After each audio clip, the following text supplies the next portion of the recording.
Good morning, Mom. My name is Rizal Tumbaga and I'm here to perform the Tracheostomy Care. So the purpose of this to bypass the obstructed upper airway, clean and remove the secretions from the airway, and also to remove easy and usually more safety deliver oxygen to the lungs. The assessment assess the patient's respiratory status including respiratory rate and rhythm, breath sounds, color, and pulse symmetry result. The rationale of this is to help determine where the patients can be tolerate tracheostomy care. Also assist the tracheostomy set from any drainage, redness, and swelling.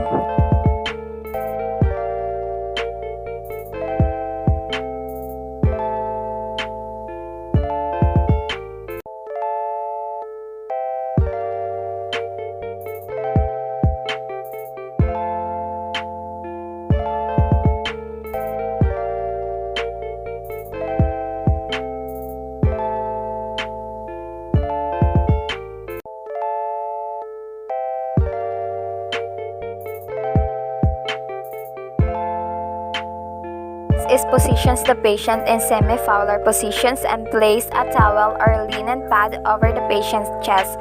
The semi-fowler positions promote lungs expansions and prevent back strain in nursing performing the procedure. A towel or a linen pads prevent swelling of the patient gown. Then sterile gloving suctions the tracheostomy tube, remove and discard the swollen tracheostomy dressing in the appropriate receptacle, and then remove and discard your gloves. The rationale of this suctioning clear and tracheostomy of secretions that should include the outer cannula after the inner cannula is removed for care.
Next is place the tracheostomy care equipments on the overbed table and prepare the equipments using a sterile technique. In my sterile equipments, I have 3 4x4 gas package wet the gas in one package with hydrogen peroxide, wet the gas in another package with a normal saline solution, and keep it the third package dry. So the third package of the gas to dry the skin around the tracheostomy set after cleansing. And also I have 2 cotton tip applicator package. Wet the applicator in one package with a normal saline solution and wet the applicator in other package with hydrogen peroxide.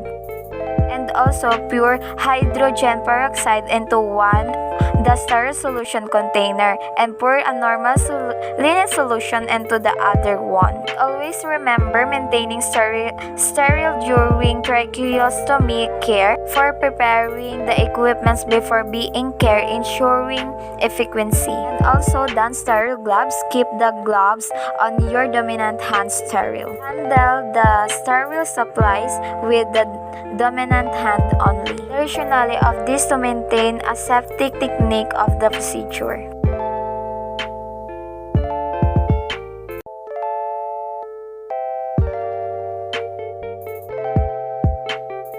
your non-dominant hand, remove the oxygen source.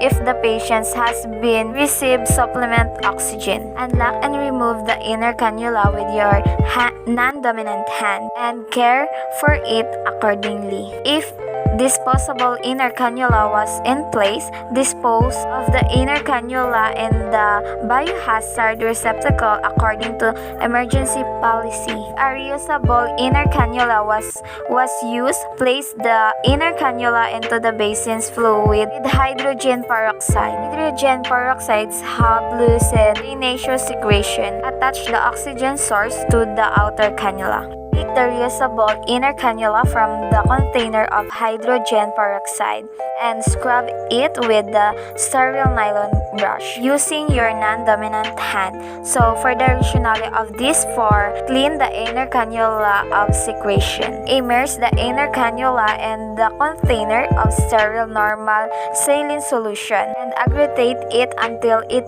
is rinsed truly. Tap the inner cannula against the sides of the container. The rationale of this is tapping in the inner cannula against the sides of the container. Remove the excess fluid so that the patients do not aspirate when you reinsert the cannula. Remove the oxygen source using your non-dominant hand and resend the inner cannula into the patient's tracheostomy in the directions of the curvature. Remember to keep non-dominant hand sterile. Reattach the oxygen source if indicated. The rationale of this to provide the patients with needed oxygen and prevent oxygen deteriorated. And also clean the stoma under the faceplate with the cotton tip applicator saturated with hydrogen peroxide. Using a circular motion for the stoma set outward, prevent contaminations of the cleared area. Clean the top surface of the faceplate and the skin around it with the gas pad saturated with the hydrogen peroxide to remove secretions that provide a primary medium of microorganism growth to prevent contaminations of cleared area. Next is repeat 13 and 14 using a cotton tips applicator and gas pad saturated with a normal saline solution to remove hydrogen peroxide and debris that can be irritate the skin. And also dry the skin outer cannula surface by patting them lightly with a remaining dry gas pad to help prevent skin breakdown and remove moisture, which can promote bacterial growth around the stomach set. And if ever, seek assessments for other staff member to help with change the tracheostomy stabilizer. Remove a solid vacuum tracheostomy holder. To remove the solid holder, promote hydrogen and prevent the spread of infection. Remove the solid T-well tape tracheostomy tights. Having the patient flex his neck and apply a new tracheostomy stabilizer. To flex the neck, provide the same neck circumference as when the patient coughs. Using a Velcro tracheostomy holder, fasten the vacuum, thread one end of the tracheostomy holder through the eyelet of the facelet and fasten the Velcro and bring the holder around the back of the patient's neck. Using T-well tape, thread one end of the T-well tape into one of the eyelets on the tracheostomy facelet. Continue to thread the T-well tape through the eyelet. Bring both ends of the tape together. Thread the end of the T-well tape that is closest to the patient's neck through the back of the eyelid on the facelet.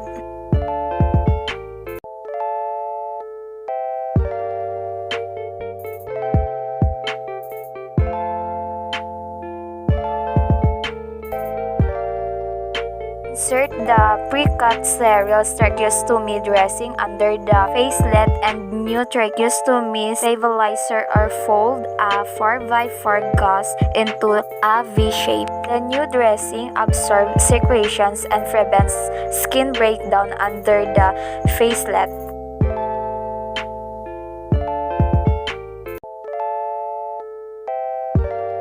Next is dispose of the used equipments and the appropriate hazard receptacle according emergency policy, and tidy the area.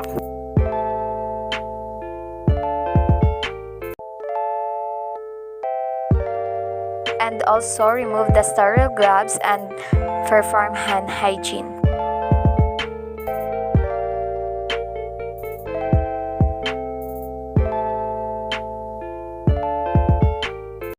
For evaluations, assess the area around the stoma site for signs of skin breakdown. Evaluate the patient's tolerance of the procedure. Note whether there were any signs of respiratory distress. Also assess the patient's respiratory status, including respiratory rate and rhythm, breathing sounds, color, and pulse oximetry result.